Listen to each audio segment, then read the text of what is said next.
사무엘상 31장은 이제 사울의 죽음입니다. 그래서 참 이 다윗이 등장을 하면서 사울은 그래도 40년 동안 이 나라를 이끌어 왔습니다.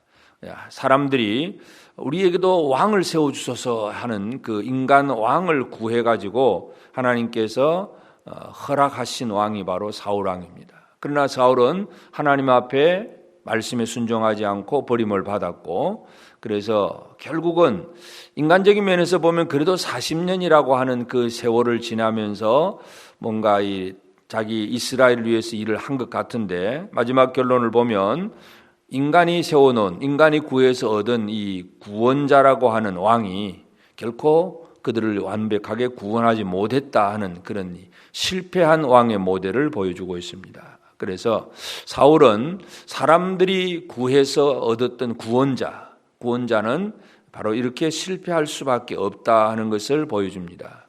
그러면서 이제 결국은 지금 블레셋 시글락에 가 있는 다윗이 등장하기 위해서 이제 하나님께서 사울을 이제 그 시대를 끝내버린다는 것을 보게 되는데, 근데 사울의 죽음 속에서 우리가 한 가지 생각해야 될 것은, 사울이 이제 패전을 하면서 활 쏘는 자에게 활을 맞고 중상을 당합니다. 그래서 죽기 직전에 이제 자기 무기를 든 사람에게 하는 얘기가 4절에 보면, 그가 무기를 든 자에게 이르되 내 칼을 빼어 그것으로 나를 찌르라. 할례 받지 않은 자들이 와서 나를 찌르고 모욕할까 두려워하노라 하나 무기를 든 자가 심히 두려워하여 감히 행하지 아니하는지라. 이에 사울이 자기의 칼을 뽑아서 그 위에 엎드러지매.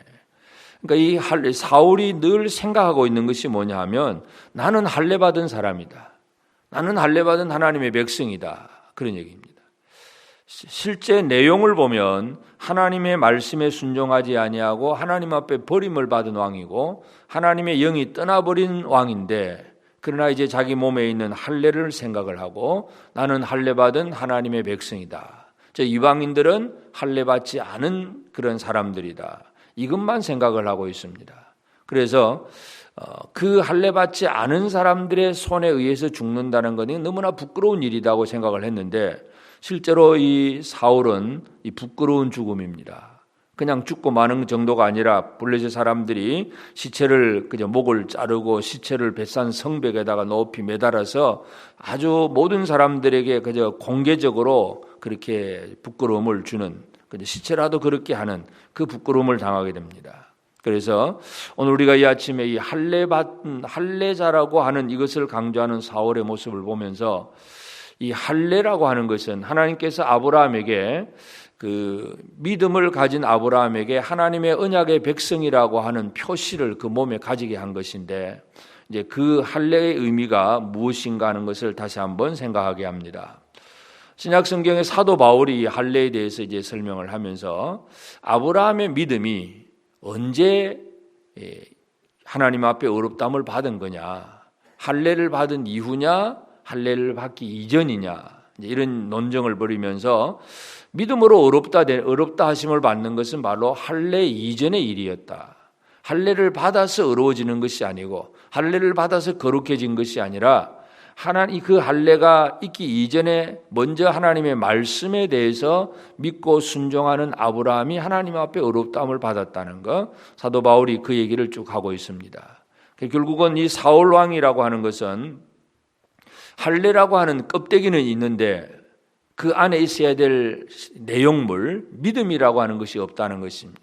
말씀에 순종하는 믿음, 하나님과의 관계에서 깊은 믿음이 없는 그런 상태에서 할례라고 하는 이 외형적인 그 모습, 이것만 강조하고 있는 것을 보게 됩니다.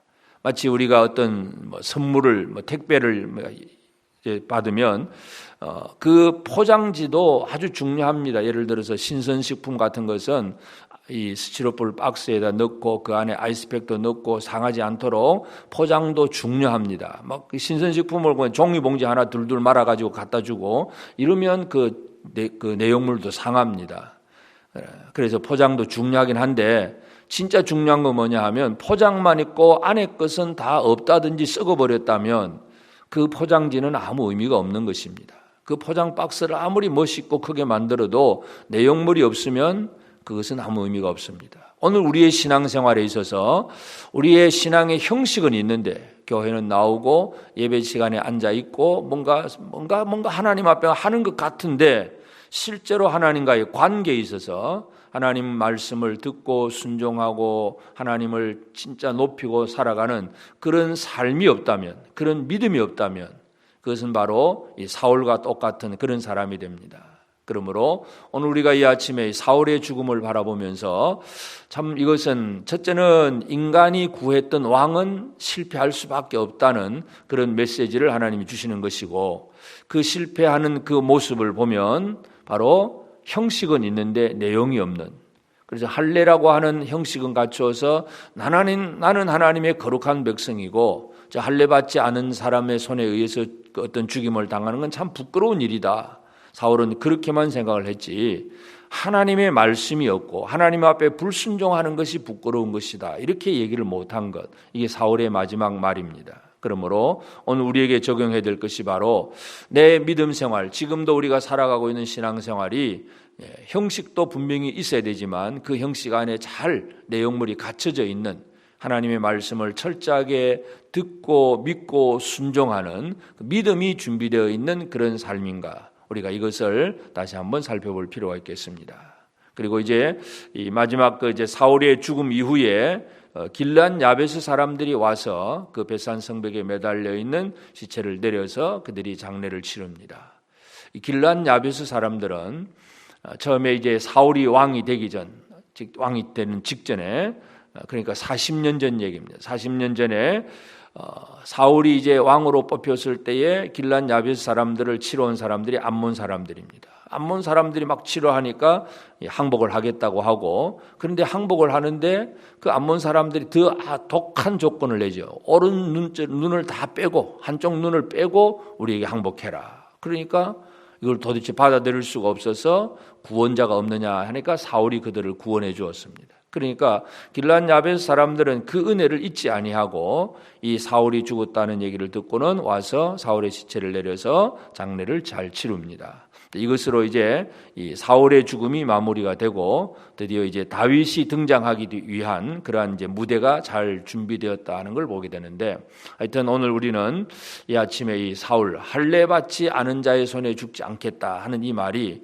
참 얼마나 뭔가 멋있는 말 같지만, 그러나 실상을 들여다보면 형식은 있는데 내용이 없다는 것, 껍데기는 있는데 알맹이가 없는 것, 이것이 얼마나 참 허무한 일인가 하는 것을 바라보게 됩니다. 그래서 오늘 우리 하루하루의 삶 속에서 우리가 분명히 어떤 형식도 다 필요하긴 합니다. 절차도 필요하고 형식도 필요하고 뭔가 이 모든 외형적인 것이 다 필요하긴 하지만 형식만 갖추는 그런 사람이 되어서는 안 됩니다. 그래서 하나님께서 이 아브라함에게 할례를 행하도록 하셨지만 그 다음에 계속 선지자들, 이사야도 그렇고 예레미야도 그렇고 계속 선지자들이 외치는 말이 뭐냐 하면 이 마음 가죽을 베라, 몸이 아니라 마음의 가죽을 베라, 마음의 할례를 행하라, 그 얘기를 계속 합니다.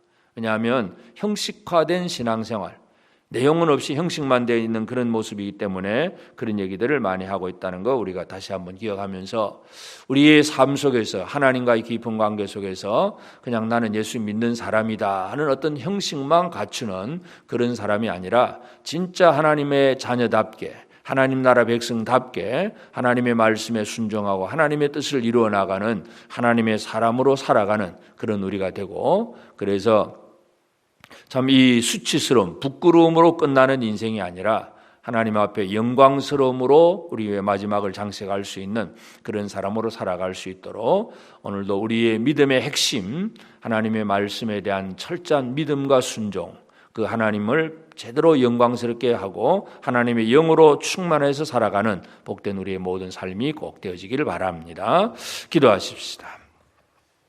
그러하신 아버지 하나님, 크신 은혜와 사랑을 감사합니다. 하나님, 오늘도 새 아침을 주시고 또 깨어서 기도하게 하신 하나님, 오늘도 우리 하나님 앞에서 우리의 삶을 돌아보며 특별히 사울의 그 마지막 모습을 볼 때에 참으로 할례를 받았다는 그것만 강조할 뿐이지 하나님 앞에 진정한 말씀에 순종함도 없고 하나님의 영의 역사심도 없이 그저 구원자로서의 어떤 형식만 가지고 있는 그러한 모습으로 마지막 실패자로서 드러나고 있는 있는데 우리의 인생이 이와 같은 마지막 결론이 되지 않기를 원합니다. 하나님 아버지, 우리가 온전히 하나님의 말씀을 들으며 그 말씀을 믿으며 그리고 그 말씀에 순종하며 행할 수 있는 그런 우리의 삶이 되어서 하나님과의 깊은 관계가 결코 흐트러지지 않는 저들이 되게 하옵시고, 그리하여서 우리가 말씀대로 철저하게 순종하고 살아가는 삶이 이 세상 속에서 어떻게 고난을 받고 힘든 일이라 할지라도 두려워하지 않게 하시고 하나님의 백성답게 살게 하옵시고 하나님의 자녀답게 살아갈 수 있는 우리가 될 수 있도록 도와주시옵소서. 오늘도 새 아침 주심을 감사합니다. 사랑하는 성도들, 이 하루를 또 살아갈 때에 말씀 위에 든든히 서서 하나님의 역사를 이루어나갈 수 있도록 도와주시옵소서. 아버지 하나님, 참으로 우리의 모든 성도들의 삶이 이 땅 위에서 참 힘들고 어려운 생활을 많이 삽니다. 아버지 하나님, 또 이 코로나 시대에 또 다 함께 모이지 못하여서 예배의 형식도 또 이렇게 뭔가 다 같이 온전하게 그러한 형식도 잘 갖추지 못할 때도 있습니다. 그러나 하나님, 어떠한 상황 속에서도 하나님을 깊이 찬양하며 경배하며 하나님의 말씀을 온전히 믿고 순종하는 이 하나님과의 깊은 관계, 이 믿음의 내용물을 결코 잃어버리지 않는 그런 우리 성도들 모두가 되게 하여 주옵소서. 하나님 아버지, 우리 교회 여러 사역들이 다시금 회복되게 하시고 우리 중에 하나님 특별히 질병 속에 있는 이들을 치유하여 주시고 강건케 만들어 주시고 성도의 가정가정에 하나님의 위로하심과 치유하심과 회복케 하시는 놀라운 은혜가 나타나도록 모든 성도들의 가정에 주의 복을 더하여 주옵소서. 이 아침에 깨어서 기도하는 성도들, 우리의 모든 기도를 하나님 아버지 들응답하여 주시옵소서. 감사하옵고 예수님의 이름으로 기도드리옵나이다. 아멘. 하늘에 계신 우리 아버지, 아버지의 이름을 거룩하게 하시며 아버지의 나라가 오게 하시며 아버지의 뜻이 하늘에서와 같이 땅에서도 이루어지게 하소서. 오늘 우리에게 일용할 양식을 주시고 우리가 우리에게 잘못한 사람을 용서하여 준 것 같이 우리 죄를 용서하여 주시고 우리를 시험에 빠지지 않게 하시고 악에서 구하소서. 나라와 권능과 영광이 영원히 아버지의 것입니다. 아멘.